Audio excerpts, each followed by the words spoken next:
A'udhu billahi minash shaitanir rajim. Bismillahir Rahmanir Rahim. All praises and adoration belongs to Allah subhanahu wa ta'ala.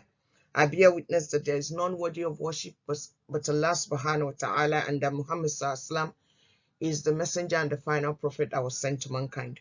Alhamdulillah Rabbil Alameen. We're in the second half of the Ramadan. So either it is 29 or 30. Today is the 16th day. Alhamdulillah. Alhamdulillah, Alhamdulillah Rabbil Alameen.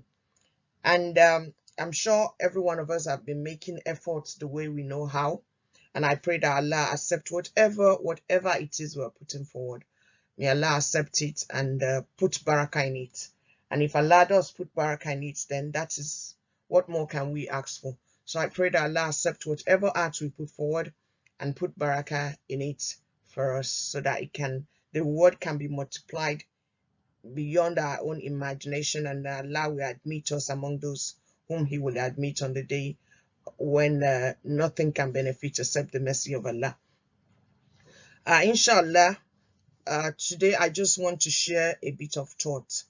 The month is already half, and we're on the second half of it. And most of us are trying to, some of us are still very far behind. Some of us are doing well, and Allah knows best. But whatever it is, we still cannot do enough. We're struggling, we're trying to make this month one of the best months we've ever had. Or make it the best Ramadan that we have ever had. And inshallah, I pray Allah make us to live and witness many, many more Ramadans in good state of condition and good iman. So my thoughts the thing that I just want to share with us is the idea of the things that we do, the magnitude, or how great are the things that we are trying to put forward. Yes, it's okay to do all the good things that we've talked about, but at the same time, let's not lose focus of the little things, because in trying to do all the big things, trying to finish the Quran, trying to observe Salat, waking up for Tahajjud, we tend to focus on all that, which is true, rightfully so. There's nothing, that is what we should focus on. But at the same time, let's not lose sight of the littlest things that we can do.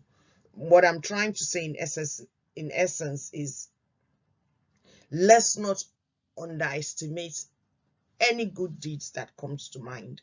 Whatever good deeds come to your mind, or whatever opportunity we have to do any form of good deeds, let's not see it as, well, this is something small, or I think I'll rather spend my time doing this rather than do this one that comes my way right now. This is too small. The reward of this one is not big enough. We don't know. We don't know what reward, what will do that Allah will accept. So whatever comes your way, whatever good Allah puts in front of you to do, then rush to do it, be it small in your sight or big.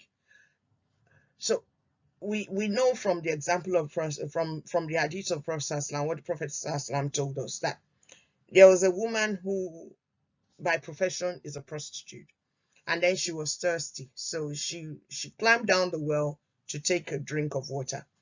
When she climbed up again, she saw a dog that was equally thirsty, and then she thought to herself, you know what, I was thirsty a while ago, and I knew what it felt like. So she climbed back into the well, took her shoes and took water with the shoe, put it in her mouth, climbed up the well and fed the dog, gave the dog the water. And for that action alone, Allah forgave her all her sins, and Allah granted her paradise. On the flip side, there was a woman who was supposed to be a worshipper of Allah, and then she had a cat. She locked the cat in her house for, I think, was it 3 days or so, and then the cat died out of hunger, and Allah sent her to hell because of that action. So somebody might say, well, this is a prostitute, she's definitely going to hell, and this is a worshipper of Allah, she's definitely going to paradise. That is not how it works. Look at the action that took one to paradise and the action that took the other one to the hellfire, irrespective of the things that they've been doing. So we don't know what we'll put forward that Allah will accept, or what we'll put forward that will earn the wrath of Allah. May Allah protect us and guide us from his wrath. So whatever good deeds come our way, let's try and make sure we seize the opportunity to do them. Is it something that you find on the road, you're walking on the road, and there's something is on around is by the road that might cause harm to someone? Then take it out, take it away, remove that thing. It's a hadith of Prophet that we remove harmful things from the road. Is it maybe your neighbor, something happened, and then something big does not have to happen. Just smiling at someone is an act of charity. To drive this idea through, Rasulullah in a very long hadith, at the end of the hadith, he said that each one of you should save himself from the fire, even by giving half of a date fruit in charity. So imagine a date fruit, how small it is. And Rasulullah is saying, even by giving half of that in charity, you can use to save yourself from the hellfire. And if you do not find a half date fruit, I mean, if you can't, even if you don't have that, you can do it through saying a good, pleasant word to your brethren. So bottom line is, even if you think you have nothing to give, you still have something to give. Because sometimes when we say give charity, a lot of people are thinking, well, I must have money, I should have money, I don't have money, I don't have this amount or this stuff, I'm not that knowledgeable, I don't have so and so. You begin to look at the things that you have, forgetting that there are a lot of other things that you do have. Maybe you're on your way and then you see someone who's carrying a lot of loads. You can help them out. You don't know if that is what will earn you paradise, especially in this month where every good deed is rewarded between 10 and 700. Let's begin to look out for the art of goodness to do. We know that Prophet Musa والسلام, made a dua that Allah should send him whatever good Allah sent his way. He's in desperate need of that good, whatever good. So also we should be in, and when he immediately made that salat, he had a opportunity. The good he did, Allah rewarded him. Allah sent the lady that he helped with her sister, and Allah sent him, and Allah opened his way for him. So you can see that he sincerely was in sincere need of Allah, and he thought that he knew that by putting forward good deeds, inshallah, he will get Allah's pleasure and Allah will open doors. So also we should always look out for things to do, the good things to do, good things to put forward, whatever it is. Opening the door for someone, standing up on the bus, getting up, giving your seat on the bus or on the train to someone else. Or maybe the person doesn't have to necessarily be older, but if you think that they need it more than you, then you can stand up and let them sit down.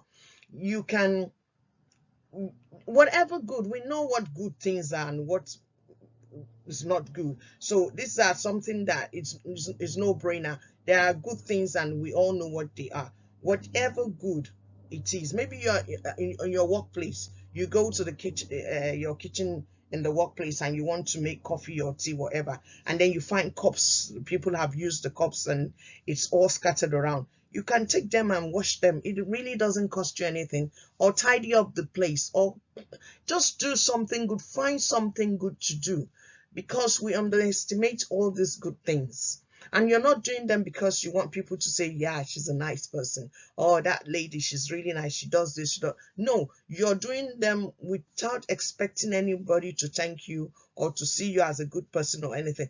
Rather, you're doing this sincerely because you want Allah to be pleased with you. And that is why the intention for doing these things needs to be very clear. Whatever good you want to do, make the right intention. I am doing this so that I can earn the pleasure of Allah. So that I can earn the pleasure of Allah. So we say we do things for Allah's sake. Well, I think for me, I will rephrase that to say I'm doing this for the pleasure of Allah.